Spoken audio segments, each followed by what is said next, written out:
నమస్తే. Welcome to I news. నేను హిమ. Jubilee hills ఉప ఎన్నిక ఇప్పుడు కేవలం ఒక నియోజకవర్గ పౌరులా కాకుండా అధికార కాంగ్రెస్ ప్రతిపక్ష బీఆర్ఎస్ మధ్య ప్రతిష్టాత్మక సమరంగా మారింది. ముఖ్యమంత్రి రేవంత్ రెడ్డి స్వయంగా రంగంలోకి దిగి కీలకమైన సినీ కార్మికులతో సమావేశం నిర్వహించి వరాల జల్లు కురిపించడంతో ఈ పోరు మరింత వాడివేడిగా మారింది. కాంగ్రెస్ తరపున ముఖ్యమంత్రి ప్రచార బాధ్యతలను మోస్తూ ఉండగా బీఆర్ఎస్ నుంచి పార్టీ కార్యనిర్వాహక అధ్యక్షుడు కేటీఆర్, మాజీ మంత్రి హరీష్ రావు ప్రచారాన్ని హోరెత్తిస్తూ ఉన్నారు. అయితే ఈ కీలక తరుణంలో అందరి దృష్టి బీఆర్ఎస్ అధినేత మాజీ ముఖ్యమంత్రి కేసీఆర్ పైనే ఉంది. కేసీఆర్ ఎక్కడ అన్నదే ఇప్పుడు తెలంగాణ రాజకీయ వర్గాల్లో ప్రధాన చర్చ. ఆయన కూడా ప్రచార బరిలోకి దిగుతారా? ఆయన వస్తే పరిస్థితి ఎలా ఉంటుంది? రాకపోతే బీఆర్ఎస్ కు నష్టమా అనే అంశాలపై ఐ న్యూస్ అనాలిసిస్. జూబ్లీహిల్స్ ఉప ఎన్నికల ప్రచారం కోసం తెర వెనక వ్యూహకర్తగా వ్యవహరిస్తున్న కేసీఆర్ క్షేత్రస్థాయి ప్రచార బాధ్యతలను కేటీఆర్, హరీష్ రావులకు అప్పగించారు. ఇటీవలే ఎర్రవల్లిలోని తన నివాసంలో ఇద్దరు ముఖ్య నేతలతో కేసీఆర్ సమావేశమై ఉప ఎన్నికపై సుదీర్ఘంగా చర్చించారు. ప్రచార ఉధృతిని పెంచాలని, కాంగ్రెస్ ప్రభుత్వ వైఫల్యాలను, ముఖ్యంగా హామీల అమలులో జాప్యాన్ని ప్రజల్లోకి బలంగా తీసుకెళ్లాలని దిశానిర్దేశం చేశారు. అందుకు అనుగుణంగానే ఫీల్డ్ లో కేటీఆర్, హరీష్ రావు తమదైన శైలిలో నియోజకవర్గాన్ని చుట్టేస్తున్నారు. కాంగ్రెస్ పాలనపై విమర్శలు ఎక్కుపెడుతూ 10 ఏళ్ల బీఆర్ఎస్ పాలనలో జరిగిన అభివృద్ధిని గుర్తు చేస్తున్నారు. ముఖ్యంగా కేసీఆర్ పాలనలోని సంక్షేమ పథకాలను, హైదరాబాద్ లో జరిగిన అభివృద్ధిని ప్రస్తావిస్తూ ఓటర్లను ఆకట్టుకునే ప్రయత్నం చేస్తున్నారు. అయితే కేసీఆర్ వంటి నేత ఒక ఉప ఎన్నిక ప్రచారానికి రాకపోవడం వెనుక అనేక రాజకీయ సమీకరణాలు ఉంటాయి. తెలంగాణ సాధకుడిగా 10 ఏళ్ల ముఖ్యమంత్రిగా పనిచేసిన తాను ఒక ఉప ఎన్నిక ప్రచారానికి వెళ్లడం తన స్థాయికి తగినది కాదని కేసీఆర్ భావిస్తున్నారా అనే చర్చ జరుగుతోంది.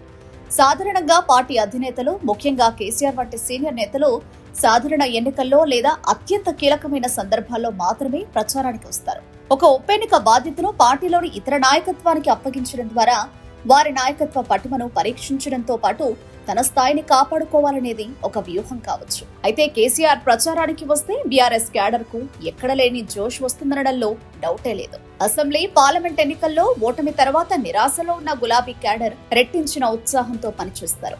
ఇది పార్టీకి ఎమోషనల్ గా ప్లస్ కూడా అవుతుంది. అటు ముఖ్యమంత్రి రేవంత్ రెడ్డి స్వయంగా రంగంలోకి దిగి సినీ కార్మికులకు వరాలు ప్రకటించడం ద్వారా ఈ ఎన్నికను కాంగ్రెస్ అత్యంత సీరియస్ గా తీసుకుందన్న సంకేతం ఇచ్చారు.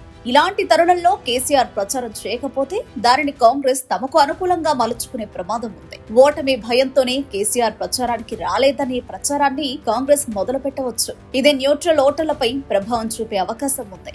ఒకవేళ కేసీఆర్ ప్రచారానికి వస్తే దాని ప్రభావం ఖచ్చితంగా బలంగా ఉంటుంది. తెలంగాణ ఉద్యమానికి నాయకత్వం వహించిన వ్యక్తిగా, తెలంగాణ సాధకుడిగా కేసీఆర్ కు ప్రజల్లో చెరిగిపోని గుర్తింపు ఉంది. 10 ఏళ్ల పాలనపై విమర్శలు ఉన్నప్పటికీ ఆయన మాటకు చెక్కు చెదరని విశ్వసనీయత ఉందని ఆ పార్టీ నమ్ముతుంది. ఇక తనదైన శైలిలో తెలంగాణ యాసలో కేసీఆర్ చెప్పే మాటలు, చేసే ప్రసంగాలు ప్రజలకు కరెక్ట్ అవుతాయి. రేవంత్ రెడ్డి ఇస్తున్న హామీలకు ధీటుగా లేదా అంతకంటే బలంగా కేసీఆర్ ఇచ్చే హామీలు జూబ్లీహిల్స్ ప్రజలపై, ముఖ్యంగా బస్తీలో మధ్యతరగతి ఓటర్లపై గణనీయమైన ప్రభావం చూపవచ్చు. అయితే గులాబీ బాస్ ప్రచారానికి వస్తే ఈ పోరు రేవంత్ వర్సెస్ కేసీఆర్ గా మారుతుంది. ఈ పోలికను బీఆర్ఎస్ కోరుకోవడం లేదన్న వాదన కూడా బలంగా వినిపిస్తుంది. ప్రస్తుతానికి బీఆర్ఎస్ అధినేత వ్యూహాత్మక మౌనం పాటిస్తున్నారు. కేటీఆర్, హరీష్ రావుల ప్రచారంతోనే గట్టెక్కవచ్చని పార్టీ భావిస్తుండవచ్చు. మీరిగిన రేమత్ నగర్లో పొరపాటున ఒక్క ఓటు కాంగ్రెస్కి వడనిస్తే ఆ ఓటు మీ ఇల్లు మీరు కూలగొట్టుకుంటందుకు వేసుకునే ఓటే అవుతుంది.